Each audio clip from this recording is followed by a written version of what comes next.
Meslekten ayrıldıktan sonra devlete ya da vatana millete hizmet etmenin sadece yolunun tek üniforma giymek olmadığını fark ettim.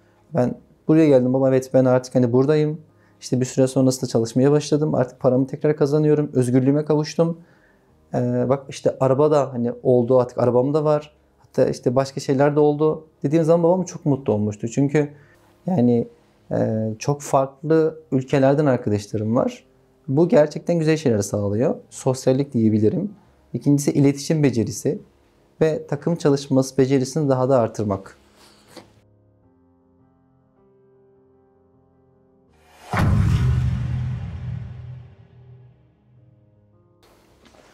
Harun merhabalar, hoş geldin. Hoş bulduk, teşekkür ederim.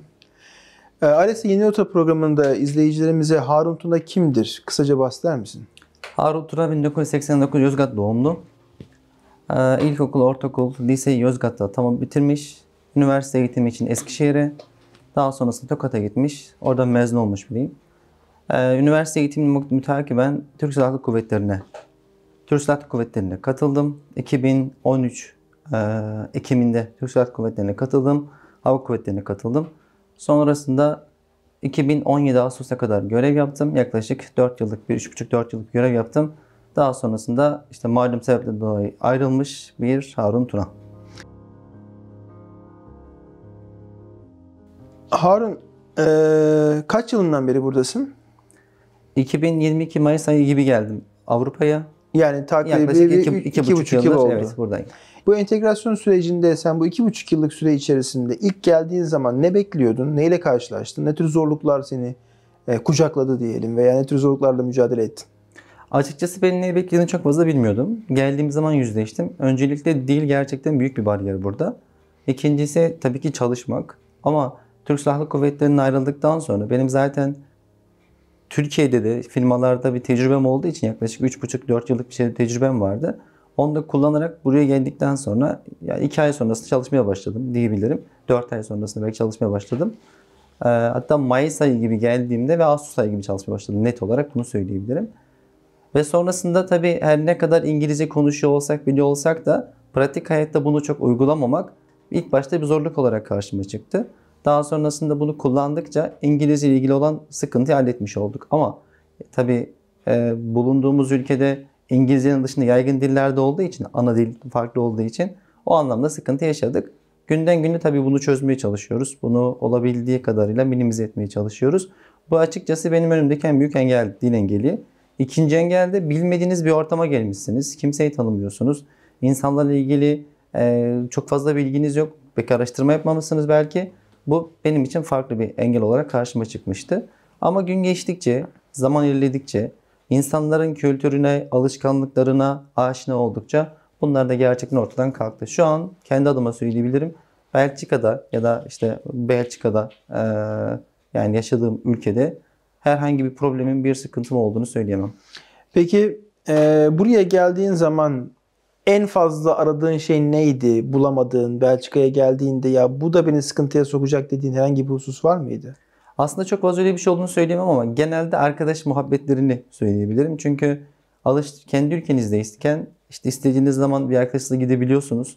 Arkadaşınızla muhabbet edebiliyorsunuz. Yani arkadaşınızı arayıp randevu almanıza gerek olmadan gidebiliyorsunuz yanına. Ben geldim diye çay içmeye geldim diyebiliyorsunuz ama tabii Belçikalılarla böyle bir yakınlığımız olmadığı için ki Belçikalıların da böyle bir kültür olmadığı için bu açıkçası beni ilk zamanlarda çok zorlamıştı. Etrafımda da çok fazla arkadaşım yok, kimsem yok. Yalnızlık çekmekte ayrı bir zorluk olmuştu benim için. Şu anda daha iyi herhalde durum. Şu an kesinlikle daha iyi çünkü ailem burada. İlk zamanlarda ailem yoktu. Hem ailemle birlikte yaşıyorum, çocuklarımla birlikte yaşıyorum. Etrafta benim gibi gelen arkadaşlarla zaten bir çevrem oluştu. Flaman arkadaşlardan, Belçikalı arkadaşlardan bir çevrem var. Öyle olunca hani çok yalnızlık çekmiyorum. Yani istediğim zaman onlara gidebiliyorum. İstediğim zaman konuşabiliyorum.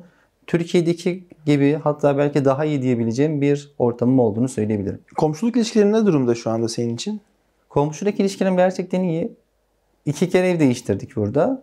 Ailem geldikten sonra. Yan komşumuz burada Flaman bir bayan. Lisede biyoloji öğretmeni. Ve gerçekten çok sıcak davranıyor. Yani eşim tabii yaptıklarından ikram ediyor. O bir şeyler getiriyor. Onun karşılığında mutlaka bir şeyler getiriyor. Hatta bildiğim kadarıyla Flamanlar çok fazla çocuk sahibi değiller yani. Evet. Hani bir çocuk, belki iki çocuk, hani kazara denebilir yani. Ama ilk geldiğimiz zaman bize şunu söylemişlerdi. Hani çocuk bakma konusunda bizim sıkıntımız yok. İsterseniz bize bırakabilirsiniz çocukları. Bu bizi çok şaşırtmıştı. Çünkü Flamanların yani çocuklarla ilgili hani düşünceleri biraz farklı bizimkilerinden. İşte bu bizim için güzel bir örnekti. Bir gün markete gitmiştim. Farklı bir örnek olarak söyleyebilirim. Markette böyle büyük ananaslardan bir kasa ananas aldım. Onları temizleyip işte şeffaf poşetlere, fakuralara falan koydum. Tüm mahalleye, yaşadığım yer, herkese dağıtmıştım orada. Ve gerçekten çok mutlu oldular. Yani sonrasında onun ertesi gün karşılığında işte küçük küçük böyle kurabiyeler, kekler yapmışlar. Kendileri yapmışlar. Yani bir yerin alma değil. Bu bizi gerçekten çok mutlu etmişti. Çünkü böyle şeylere onların da ihtiyacı olduğunu, hem iletişim kurmak için hem de bizim iletişim kurmak için ihtiyacımız olduğunu fark ettim. Ve sonra biz bunu devam ettirdik. Ve güzel arkadaşlıklarımız, güzel gerçekten böyle ilişkilerimiz oldu. Önyargı oldu mu sana karşı veya ailene karşı hiç? Önyargı olduğunu çok düşünmüyorum açıkçası. Çünkü genelde ben çalışan bir insanım. Belçika'ya geldikten sonra çalışmaya başladığım için insanlar benim çalıştığımı biliyorlardı. Yani hani çalıştığımı bildikleri için çok bir sıkıntı olduğunu düşünmüyorum. Bunun etkisi olduğunu bence önemli. Çünkü sabah çıkıyorsunuz, akşam işten geliyorsunuz ve insanlar sizin çalıştığını biliyorlar. Yani Belçika'ya çalışmak için gelmişim. Evet, entegrasyon sürecim var, farklı durumlarım var, hepsi var ama onların gözünde Belçika'ya çalışmak için gelmişim. Yani benim farklı durumlarımı açıkçası bilmiyorlardı. Evet. Bilseler de çok bir şey değişeceğini düşünmüyorum. Çünkü bir gün o bahsettiğim o bayan komşumuzu erkek arkadaşıyla birlikte kahvaltıya aldık. Bunları konuştuk. Yani Türkiye'deki durumlardan bahsettik, Belçika'ya gelenlerden bahsettik, hepsinden bahsettik. Ve onların tavrı çok değişmedi bizim için. Yani ben neden Belçika'ya geldiğimizi söylemiştim onlara. Neden geldiğimizi, neden gelmek zorunda kaldığımızı söylemiştim. Ama çok değişmedi. Ya bizi artık kabullendikleri için ve bizim karakterimizi, işte çalışma tarzımızı, kültürlerimizi bizden öğrendikleri için belki olmadı. Belki gerçekten öyleydi, bilmiyorum ama çok bir önyargılar olmadı bana karşı. Peki eşin için bu durum ne? Eşim için çok daha zorlu bir süreç vardı. Ben Belçika'ya geldiğimde en azından İngilizce konuşabiliyordum. Yani işimi görebilecek, resmi işlerini halledecek kadar yani İngilizce konuşabiliyordum. Ama eşimin İngilizce bilmiyor. Ama eşimin de şöyle bir avantajı oldu. İngilizce bilmemesi eşim için dezavantaj, avantaj oldu. Çünkü eşim bu sayede Flemenkçe çok daha hızlı adapte oldu. Ve benden bir yıl sonunda gelmiş olmasına rağmen yani benden Flemenkçe olarak çok daha ileri bir noktada.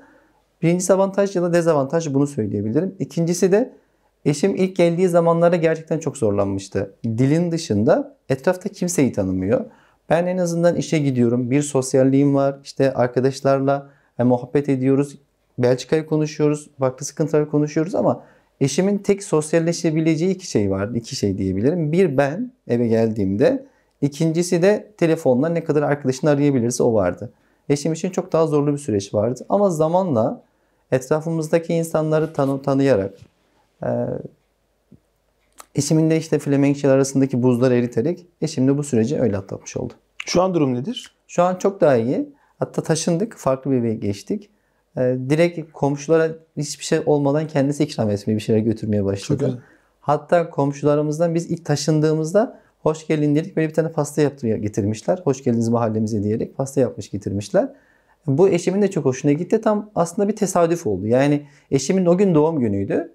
Komşunun bundan bağımsız olarak getirmesi eşimi ayrıca mutlu etti. Ve bu aslında eşimi motive eden bir güzel bir aksiyon oldu yani eşim içinde. Yani eşim o pastayı gördükten sonra böyle birazcık daha evet iletişim açıklar bunları diyerek komşularımıza işte ne yapıyorsa artık onlardan götürmeler. Komşularımıza gidip nasılsın diye sormalar. Genelde artık ilişkilerimiz çok daha canlı ve çok daha istekli. Eşinin çalışma planı var mı? Eşimin bir kafe açma planı var. Türkiye'deki mesleği neydi? Muhasebeciydi. Mali müşavirliği hazırlandım. Olmadı ama tekrar burada muhasebe devam etmek istemiyor. Paradan uzak durmak istiyorum diyor. Para işiyle uğraşmayacağım diyor. Bir de malum burada biraz para işleri problemli. Eşim burada bir kafe açma planı var. Onu açmak istiyor. Evinin şu garajını çevirmek düşüncesinde. Orasını bir kafe tarzı bir çevirmek istiyor. Gerekli kurslar, eğitimler aldıktan sonra böyle bir planı var gelecek dönemlerde. Çocukların durumu ne? Nasıl entegre oldular onlar? Çocuklar, 3 tane çocuğum var. Büyük olan zaten çok kitap okuyan bir çocuk gerçekten. Hatta yani şunu rahatlıkla söyleyebilirim. Yılda 100'den fazla kitap okuyordur. Belki çok daha fazla kitap okuyordur. Kaç yaşında? 9 yaşında, 9,5 yaşında.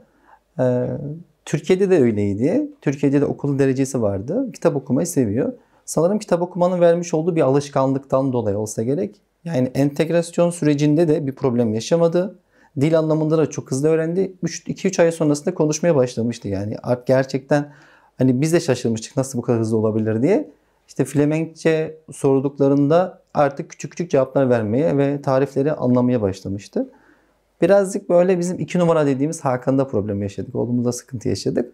O çok okula gitmek istemiyordu. Ama zamanla artık Flamanların eğitim disiplini olsa gerek. O da Hakan'ı da motive etmeye yetti. Artık Hakan da orada gerçekten entegre oldu. O da artık Flemenkçeyi konuşuyor. Flemenkçeyi anlıyor. Okula severek gidiyor. Bir sıkıntımız yok. Diğerinde artık kreşe, buradaki Clotter School dediklerine Zaten başladı. temelden başlayacak. Temelden başladı. İlk zaman onun için de zordu ama şu an artık küçük küçük o da başlamış oldu. Çocuklar için bence çok daha kolay bir süreç oldu bize kıyasladığımda. Çünkü onların bütün her şeyi yani buraya gelip burada başladıkları için yani sıfırdan bir hayata başlıyorlar. Çok daha kolay oldu diyebilirim onlar için. Tabii ki zorlandılar ama bizim zorlanmamızla onlarınkini kıyaslarsam onlar sanki birazcık daha kolay oldu ve kolay atlattılar bu süreci. Tabii sen entegrasyon sürecine burada kolay, biraz nispeten daha kolay yakalananlardan veya kolay baş edenlerden bir tanesi. Çünkü çalışmaya başlamışsın Evet. ve halihazırda bir işin varmış. Sanırım telekom firmasında çalışıyorsun şu anda. Evet. Burada telekom firması. Pozisyonun genel olarak neydi, çalıştığın alan, disiplin neydi? Siber güvenlik alanında Siber çalışıyorum. güvenlik alanında çalışıyorsun. Buradaki büyük bir telekom firmasında dünya genelinde çok büyük olan gerçekten hemen hemen her ülkede bir şubesi olan bir firma bu. Ya da işte ona benzer şubeler olan bir firma. Orada seviye 3 güvenlik mühendisi olarak çalışıyorum. Çok güzel. Sorumluluklarımızda müşterilerimiz var. Müşterilerimizin güvenlik platformlarını dizayn etmek, onları güvenli hale getirmek. Temel olarak bunları söyleyebilirim. Eğitim faaliyetlerim var. Biraz bunlardan bahsedebilir misin? Bunlar niçin başladı? Nasıl başladı? Ve şu anda geldiğin durumda ne yapıyorsun etrafındakiler için? Aslında bu sadece burada başlamadı. Türkiye'de başlayan bir faaliyetimdi. Meslekten ayrıldıktan sonra devlete ya da vatana millete hizmet etmenin sadece yolunun tek üniforma giymek olmadığını fark ettim. Yani sadece üniforma giyerek hizmet olmadığını, üniforma giymeden hizmet edilebileceğini düşündüm ve çıktıktan sonra tecrübelerimi yine aktarmaya başladım. Gönüllü faaliyetim ölçüsünde, duyanlar ölçüsünde bir grup kurduk. Eğitim grubu. Yine siber güvenlik konuları, yine IT'nin bilmem ne konuları, benzer konular. Bunlar üzerinden ben haftalık kendi saatimden feragat ederek akşamları, işte eşimin çocuğumun saatinden feragat ederek işte bazen 3 saat, bazen 6 saat, bazen 9 saat onlara eğitimler vermeye başladım. Ve bu gerçekten çok güzel meyvelerle karşıma çıktı. Bazı arkadaşlarımın, seviye 1 olan arkadaşlarımızın seviye 2 terfi etmeleri, seviye 2'lerin seviye 3'lere çıkmaları ya da farklı şirketlere daha güzel pozisyonlara geçmelerini gördükçe çok motive oldum gerçekten.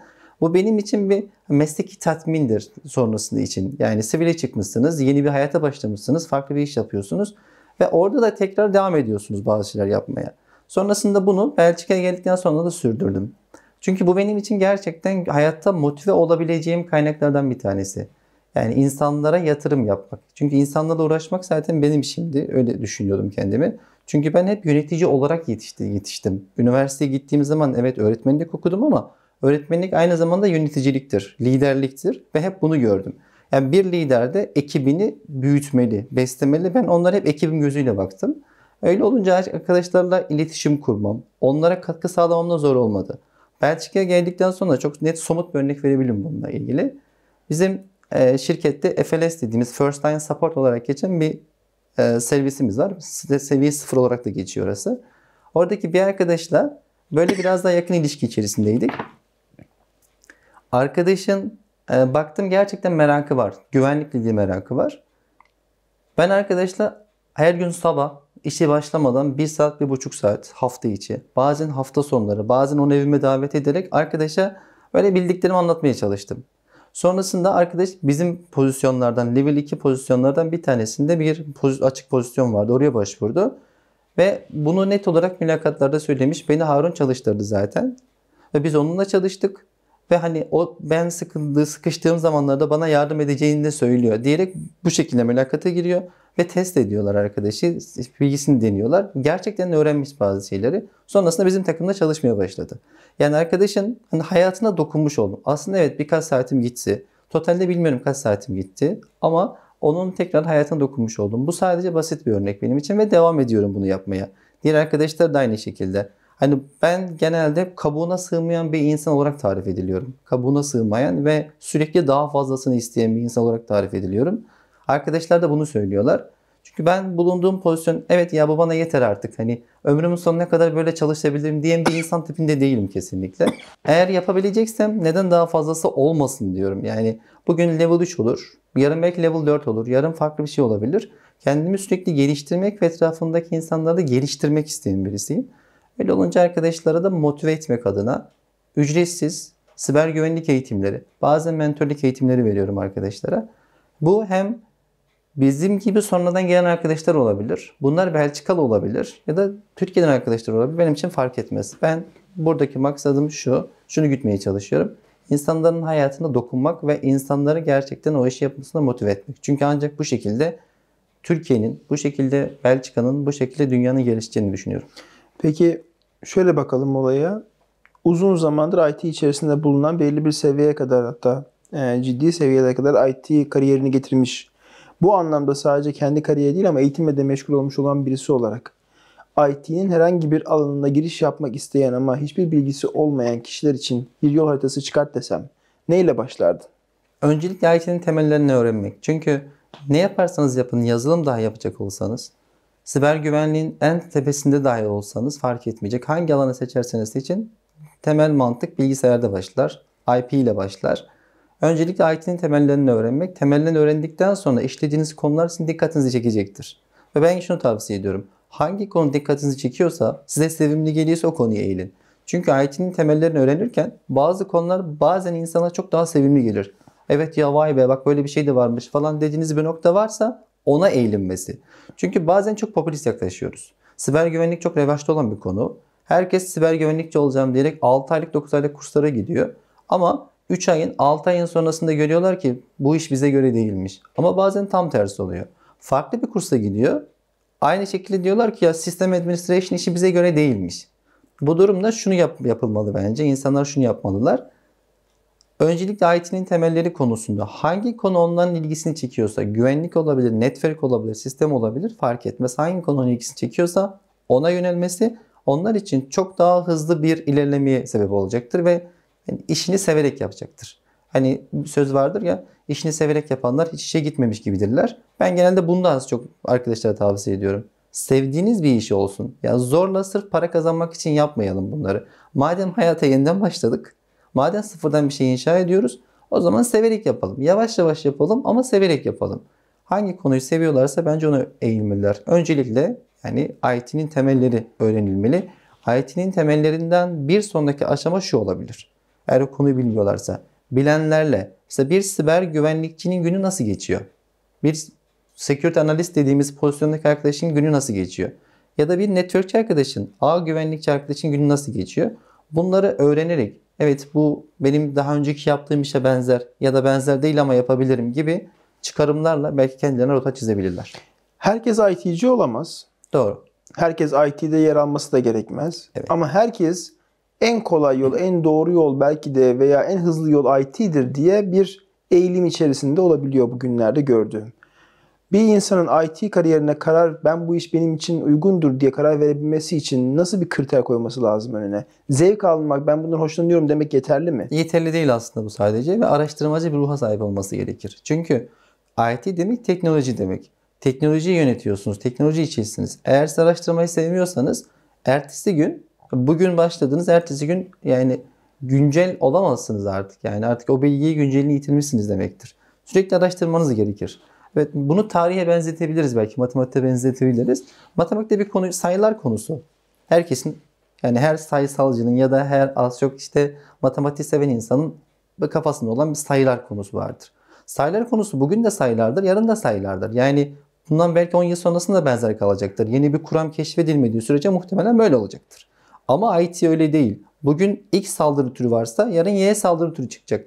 Bugün A nesil bilgisayarı kullanıyorsak yarın farklı bir nesil kullanıyoruz. Araştırmayı seversek bunları yapabiliriz. Eğer araştırmayı sevmiyorsak, yani ben sabah 8 işe başlarım, 5'te dükkanı kapatırım, bir daha da bu işe karışmam diyebileceğimiz bir çalışma metodu IT'de yok. Ama bunu yaparsak evet kısa vadede gider. Birkaç yıl gider ama sonrasında verimli olmadığımızı görürüz. Özetlersem birincisi ya bu işi sevmek çok önemli. İkincisi araştırmacı bir ruha sahip olmak. Üçüncüsü de gerçekten bilgi paylaşmak. Çünkü bilgi paylaştığınız zaman çoğalır. Bunu IT'de net olarak görebiliyorsunuz. Çünkü IT demek farklı disiplinlerin bir araya gelmesi demektir. Siz siber güvenlikçi olabilirsiniz. Ama siber güvenlikçi, networkçü bir arkadaşla da ağ güvenliğini sağlayan ya da ağ dizayn yapan bir arkadaşla da dirsek temasında çalışır. Siz eğer tek başınıza çalışan bir insansanız IT size göre çok olmayabilir. Yani data science tarafı çalışan insanlar da var. Şimdi düşündüğünüzde veri tabanı, data science az çok bu kavramları bilerek de yola çıkmanız gerekir.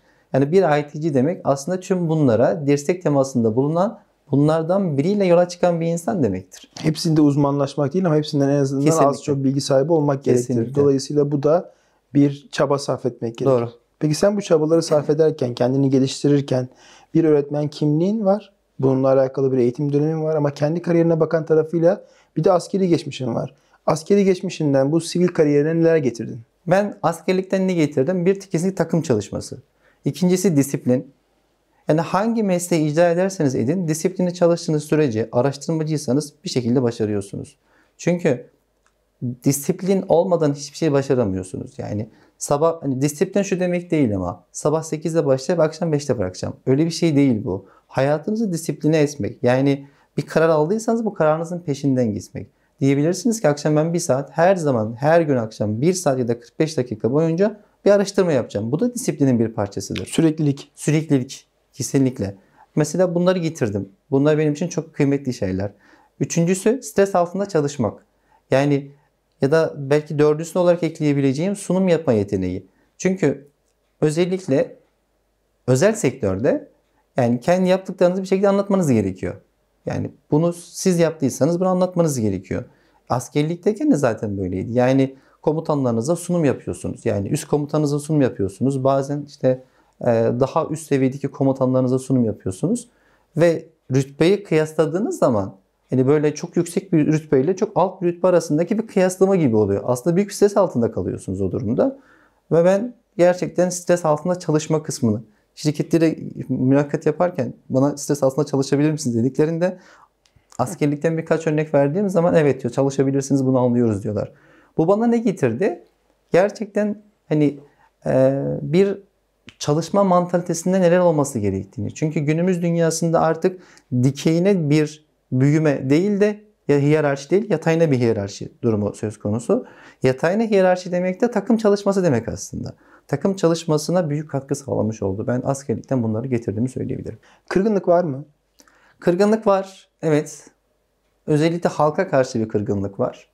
Yani bu kadar olan şeye rağmen nasıl anlamıyorum. Gerçekten anlamıyorum. Çünkü bazen düşünüyorum kırgınlık mı diyeyim artık acımak mı diyeyim bilemiyorum ama ikisinin arasında gidip geliyorum. Kırgınlıkla başladım artık acıma düzeyindeyim. Çünkü hallerini görüyorum.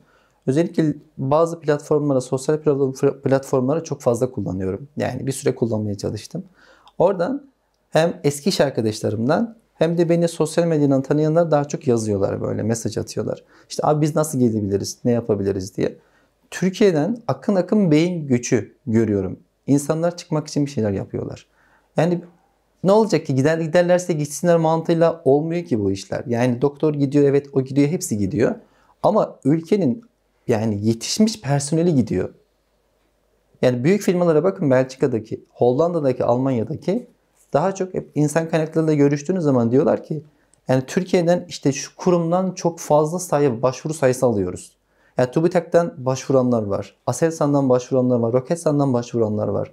Şimdi siz tüm yetişmiş beyinlerin hepsini gönderirseniz hani ülkenin gelebileceği kaosu artık hani tahammül artık hayal edebiliriz yani. Tahayyül edebiliriz orasını.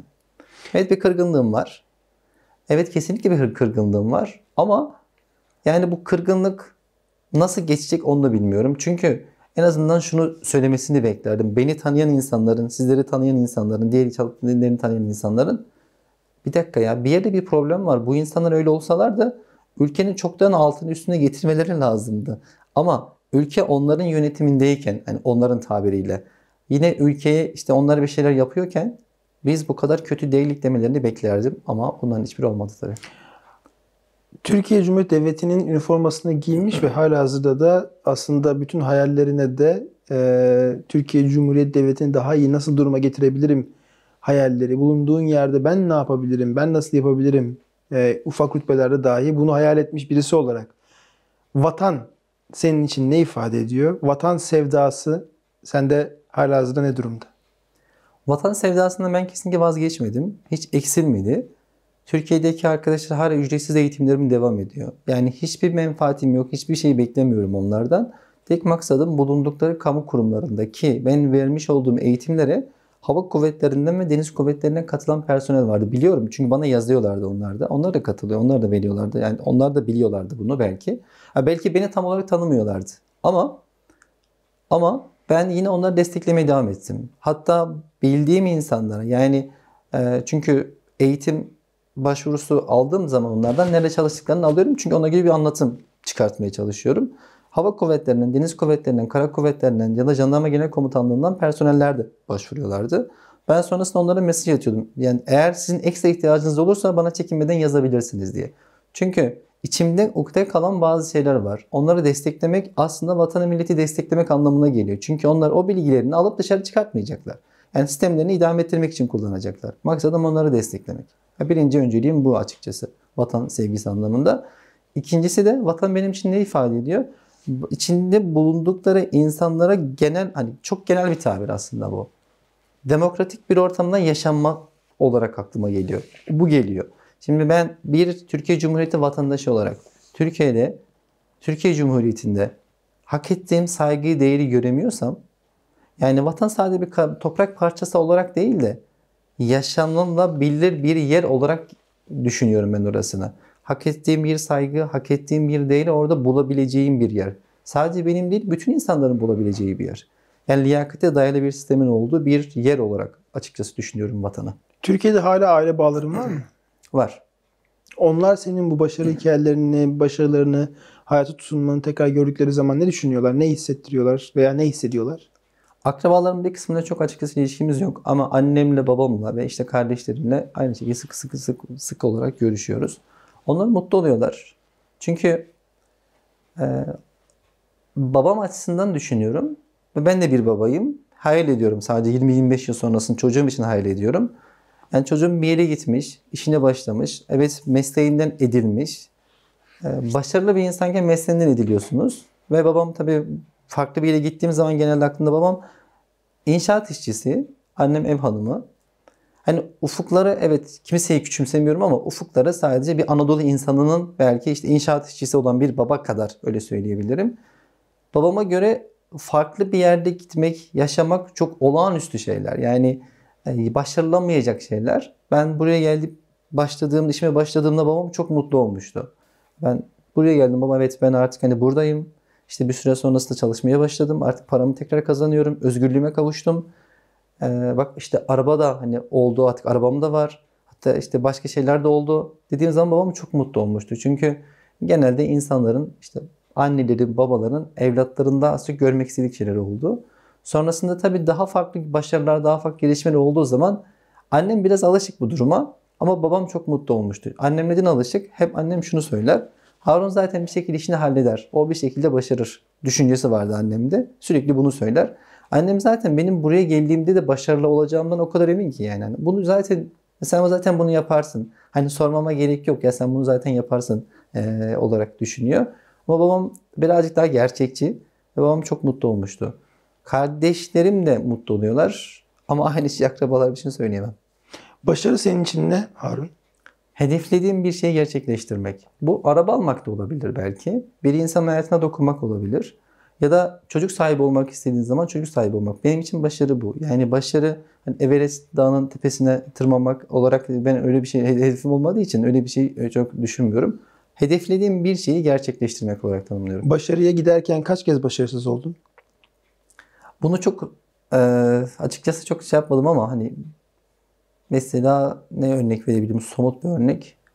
İşte bir şirkete girerken, çalışmak için girerken Yani belki 50-60 işe başvurdum ilk zamanlarda. Bu benim için başarısızlıktı. Çünkü Türkiye'den zaten bir hani junior olarak ya da işte acemi bir insan olarak gelmedim. Aslında buraya medior ya da senior olarak gelmiştim.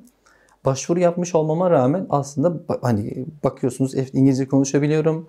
Teknik olarak iyiyim, sıkıntım yok ama olmamıştı o zamanlarda. Sanırım bir 20-25 başvuru falan yapmıştım o zamanlarda. Belki daha fazla başvuru yapmıştım ki aynı zamanda aktif olarak mülakatlardayım. Görüşüyorum, konuşuyorum ama olmamıştı. En son tabii burası çalıştığım şirket olunca e, yani 30'a 1 diyebilirim. Ama bu beni açıkçası hiç pes ettirmedi. Çünkü kolay kolay pes eden bir Nasıl insan motive değilim. ettin kendini? Bir şekilde olacak. Ben hep sonuca odaklanıyorum. Belçika'da biliyorsunuz ev bulmak problemdir. Yani kiralamak çok problemdir hem de. Ki Hollanda'da da zira öyle duyduğum kadarıyla. Ama ben hep sonuca odaklanıyorum. Çadırda kalmayacağım. Hep şunu diyorum. Kardeşim çadırda kalmayacağım ki. Bir şekilde ev bulacağım. Demek ki yeterli denemeyi yapmamışım. Yani yeteri kadar başvuru yapmamışım. Yeterli denemeyi yapmamışım. Yeteri kadar gidip o kapıyı çalmamışım. Çalırsam olacak diye düşünüyorum ve kendi performansımı artırmaya çalışıyorum. Bu da başarıya getiriyor diyorsun. Evet, bu da başarıyı getiriyor. Yani bu her şartta ev bulurken de aynı, araba ararken de aynı veya iş başvurusu yaparken de aynı. Kesinlikle. Ama tabii yine eğer varsa yaşanmış tecrübeler onu almak lazım bazı insanlardan. İnsan kaynaklarında ben sormuştum. Neden dedim hani ben başvuru yapıyorum ama bir sonraki aşamaya geçemiyoruz. Çok alakasızdı belki ama şey demişti. Siz overqualified olabilirsiniz. Yani bunların bu pozisyondan çok daha fazlası var sizde. Sizi alırsak birkaç ay sonra giderler diye kaynaklarını da boşuna tüketmek istemiyor olabilirler demişlerdi. Ben o zaman anlamıştım. Çünkü her şeyin bir yolu yöntemi var. O yolu yöntemini öğrenip yeterli sayıda deneme yaptıktan sonra başarının geleceğini düşünüyorum. Birkaç tane de böyle aklına ilk geldiği şekliyle, kafanda ilk canlandığı şekliyle cevabını almak istediğim sorularım var. Lütfen. Şu an güvende misin? Güvende olduğumu düşünüyorum. Huzurlu musun? Evet. Mutlu musun? Mutluyum. Evet. Peki bunca zorluk içerisinde çok uzun bir, meşakkatli bir yoldan geçerek göç ettin. En son dönüp geriye baktığın zaman baştakiyle sondaki tarif değişmiştir diye düşünüyorum. Şu an senin için göç etmek ne demek? Göç etmek, hayata yeniden başlamak demek. Sıfırdan. Her şeyinizi bırakarak tekrar gelip burada başlamak, yeni bir hayat kurmak demek. Yani geçmişteki yaşamış olduğunuz bütün acı tecrübeler ya da iyi tecrübeler fark etmeksizin hepsini bir araya getirip burada acı tecrübenizi çıkartıp daha önceki edinimlerinizle yeni bir hayata tecrübelerle başlamak demek. Kendi başarı hikayeni ne özetler? Senin başarı hikayen. Mücadele diyebilirim. Mücadele etmek. Çünkü önümüzde sürekli zorluklar var. Hayat her gün yeni bir zorluk getiriyor. Eğer mücadele ruhunuz yoksa bu zorlukları aşamıyorsunuz. Şimdiye kadar yurt dışında bulunduğun bu süre sana ne tür kazanımlar sağladı? Birincisi dil gelişimi. Bunu net olarak söyleyebilirim. İkincisi sosyallik. Çünkü artık her ulustan, her farklı çalıştığım firma uluslararası bir firma. Yani çok farklı ülkelerden arkadaşlarım var. Bu gerçekten güzel şeyler sağlıyor. Sosyallik diyebilirim. İkincisi iletişim becerisi ve takım çalışması becerisini daha da artırmak. Peki şimdi artık silahlı kuvvetlere değilsin. Orada bir hayalin vardı. Onları gerçekleştirmek için yeterli imkan sağlanmadı. Sağlansaydı onları da gerçekleştireceğine %100 eminim. Ama artık buradasın. Burada Harun'un kendi kariyeri için ve bulunduğu devlet, bulunduğu toplum için, kendi ailesi için hayalleri nedir? Yüksek lisansımı bitirmeme müsaade etmediler Türkiye'deyken. İşte bu malum süreçten dolayı. Öncelikle yüksek lisansımı bitirmek istiyorum. Ve sonrasında doktoraya başlamak istiyorum. Maksadım yine yapay zeka ile siber güvenliği birleştirip o alanda çalışmak. Ve bununla bulunduğum ülkeye katkı sağlamak düşüncesindeyim. Ama çok yakın vadedeki planlarım da şu. Önümüzdeki yıl eğer bir mani olmaz, farklı bir durum olmazsa okullara bilgi güvenliği eğitimleri vermek istiyorum.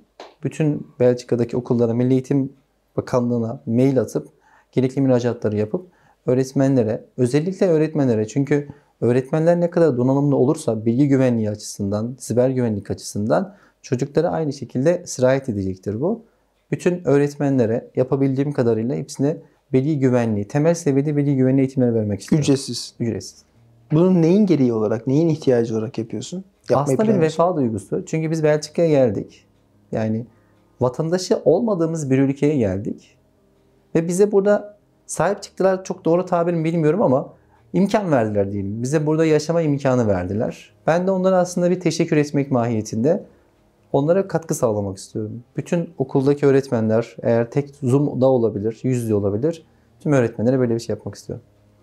Ben sorularımın sonuna geldim Harun. Şimdi kamerayla izleyicilerimizi seni baş başa bırakmak istiyorum. Bunlara ilave olarak söylemek istediğin, kapanışta yer almasını istediğin, belirtmek istediğin bir husus varsa kamera senin. Teşekkür ediyorum bu çalışma için. Söyleyeceğim tek şey şu: hayat bir şekilde devam ediyor. Nefes alıp vermeye devam ettiğimiz sürece hayat devam ediyor demektir. Hiçbir zaman mücadeleden vazgeçmeden hayata devam etmek durumundayız. Çünkü yaşıyoruz ve hayat bizim için devam ediyor. Eğer mücadeleden vazgeçersek kaybettiğimiz an o andır. Bizden istenen, beklenen zaten hayatta kaybettiğimiz hissini oluşturmak. Her şeye inat, her şeye inat. Özellikle bize bir şeyler yapılmak isteniyor. Ona inat, mücadeleye devam etmeliyiz. Harun, çok teşekkür ederim. Alesta ekibi adına davetimizi kabul edip Yeni Rota programında konuk olduğun için teşekkür ederim. Kalbini ve bütün samimiyetinle açtığın için, başarılarını bizimle paylaştığın için, bize ve izleyenlere yol gösterdiğin için teşekkür ederim. Ayrıca gece gündüz demeden kendi bilgi birikimini de bu yola yeni çıkmış insanlarla beraber paylaşmaya adadığın için de ayrıca teşekkür ederim. Belçika'da yapmayı planladıkların ve Belçika halkı için de minnetlerimi sunarım sana. Seninle aynı üniformayı giymiş olan bir meslektaşın olarak. Yolun Yeni Rota'da açık olsun, bahtın açık olsun, başarıların daim olsun. Teşekkür ediyorum. Sağ olun.